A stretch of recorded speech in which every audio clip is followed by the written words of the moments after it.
1945, and the war was 1 million men old.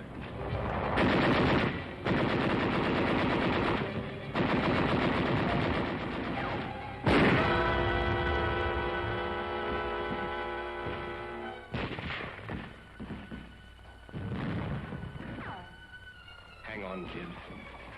Keep your eyes shut tight and drink. They're moving you back now. Don't give up. Just hang on. The road back is bumpy, and maybe the pain blurs your eyes. But listen. The sound of battle grows dim. And now one question cuts clearly through the haze. Which man will you be? The one who gets hurt and dies, or the one who gets hurt and lives? When the dizziness stopped, when the fog cleared, an Army nurse was at your side. A woman who meant safety and comfort and home to thousands of men before you. A woman who meant all those things to you. A nurse brought another American's blood to your side to pour new strength into your veins. A nurse handed clamps to the surgeon and counted sponges. A nurse prepared and administered the anesthetic and watched you constantly for any telltale change in your breathing or blood pressure, all working with the same purpose: to ease the pain of war, to help save lives.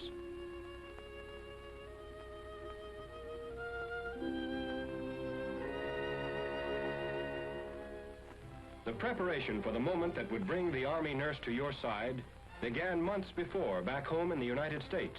After 3 years of professional schooling, the nurses were given 4 weeks of basic training. In those early days, perhaps the nurse wondered why she had to sit through seemingly endless classes and submit to rigid discipline. Often, while muscles ached and groaned, she may have wondered why it was necessary to take those long hikes or grope her way through a gassed area. Yet there were demands that would require of her perfect physical health and stamina, the strength to stand up under the rigors of combat nursing.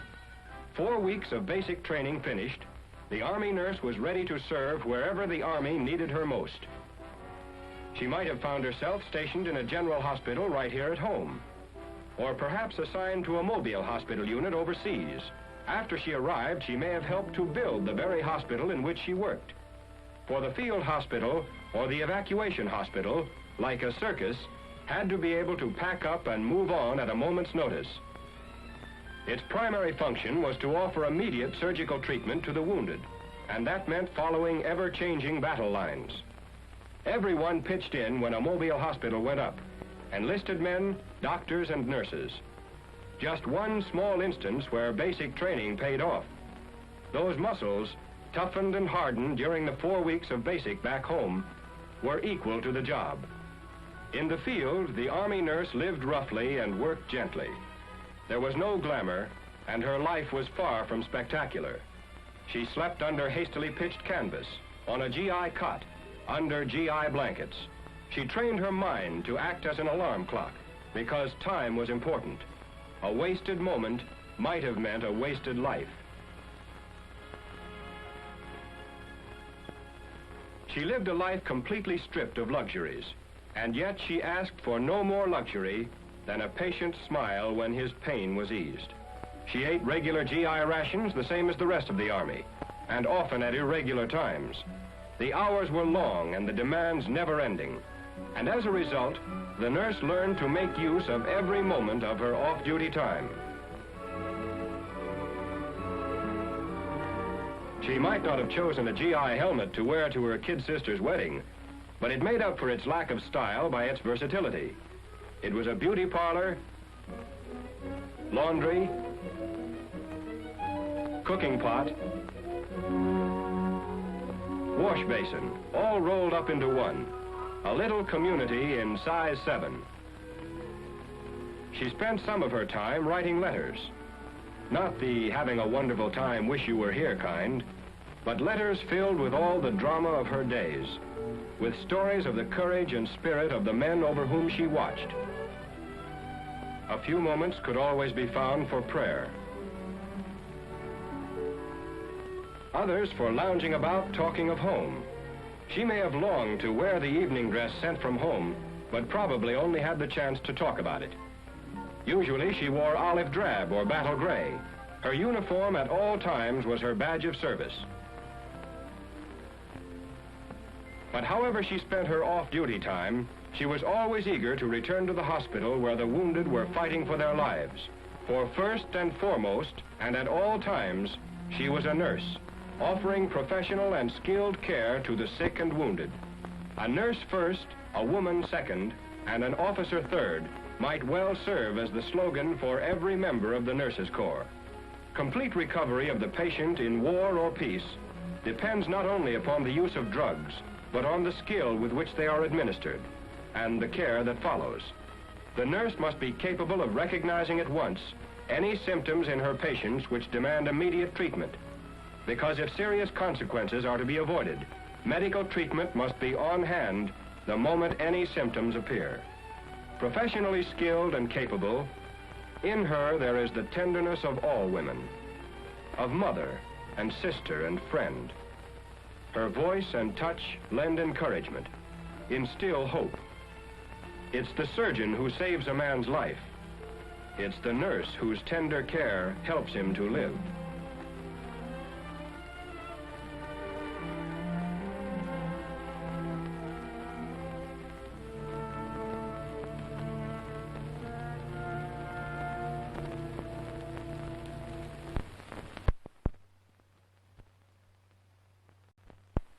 The crisis past, patients begin to sleep again.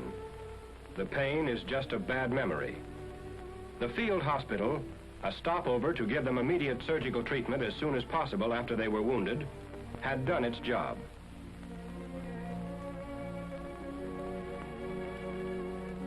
The evacuation hospital was another stopover on the trip back through the medical chain. Here, facilities for treatment were more complete than those of the field hospital. And here, too, the nurse played an increasingly important part in the vital period of treatment and convalescence. After 3 or 4 days, the patients were usually well enough for the trip back to the general hospital.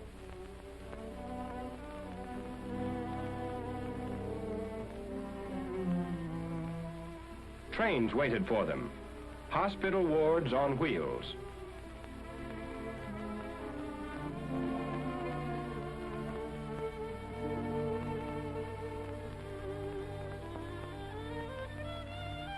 Each train carried, in addition to medical officers and enlisted technicians, 4 surgical nurses and 2 medical nurses, all of whom were on duty from 7 a.m. to 9 p.m., and as far into the night as they were needed. When speed meant life, evacuation took place by plane. Because of these flying hospitals, men are alive today who otherwise would have died in the jungles of Burma or on the beaches of Normandy. Each patient was thoroughly checked before the takeoff, then watched over constantly and checked again when the plane landed.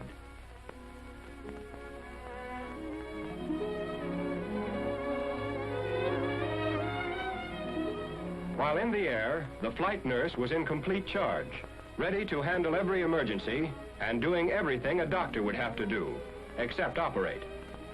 Air evacuation was difficult and required specialized skill and training. The flight nurse had to be prepared for the unexpected. For the next moment, it might have and often did happen.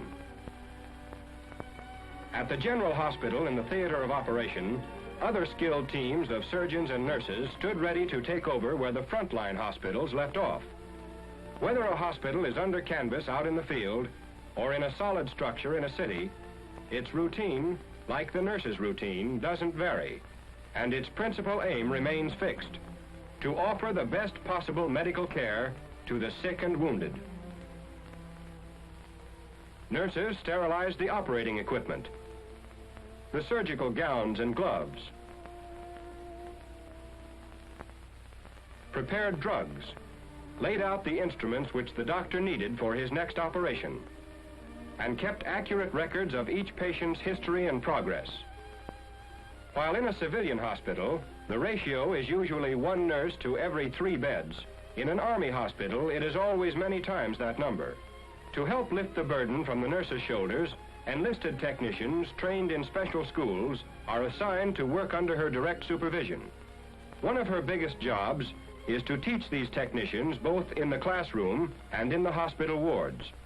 This means added responsibility for the nurse, for although she has less personal contact with her patients, she has to direct the activities of the personnel assigned to her so that the treatment and well-being of her patients is assured.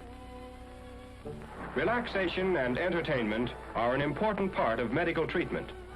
To this general hospital overseas came an all-star show, and the Army nurse shared the fun with her patients, to whom the sound of laughter from home often meant more than medicine. Later on, she may have spent a few minutes with the star. And there were times when she herself was the star of the show, like this nurse, the first woman to land on Bougainville. The umpire calls batter up, and the game is on. Army versus Army, as the nurses play the wax.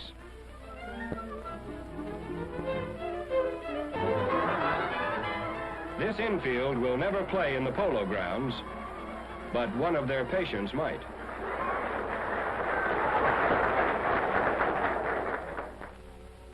Off duty for a while, some nurses strolled through the streets and buildings of ancient cities. Others preferred a round of golf, or a swim somewhere if the weather was right. Then it was always back to duty, back to the sick and wounded, back to the hospital, around which the life of an Army nurse revolves. Those patients scheduled for a trip back home for the final period of convalescence travel on a hospital ship as fully equipped as a stationary hospital. Now, as before, the Army nurse stands by ready to minister to every need.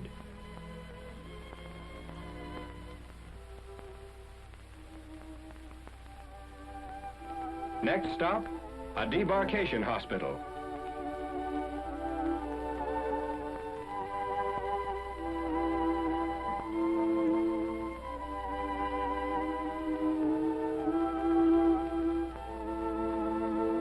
Then a general hospital in the United States and complete recovery. And this is the end of the long chain of evacuation, the general hospital back home. Here the Army nurse works patiently with her hands, her head, and her heart. Here she gently guides men back to the way of life they fought to protect. Although she might have volunteered to serve overseas, although she might chafe at what she considered the inactivity of working in a hospital in the United States or Alaska or Panama, the Army nurse soon learned that a battle line was wherever a soldier was stationed. What words of praise can measure up to these women whose very lives are given to nursing sick and wounded men? 1 million sick and wounded men, back to life and health. And yet praise is offered. Long hours of tireless service were remembered and recognized. The Army nurse, decorated for bravery and valor above and beyond the call of duty. And these nurses, imprisoned for 3 long years by the Japanese, asked only that they be returned to duty, for they could never forget the faces of American men tortured and killed by the enemy. Wherever transports took our soldiers, they also took the Army nurse to work by day, by night, on distant battlefields, to help make shattered bodies whole, to bring smiles to faces twisted with pain, to serve at the side of the American soldier during peace and war. This is the Army Nurse USA, ready to serve anywhere, under any circumstances, in time of need.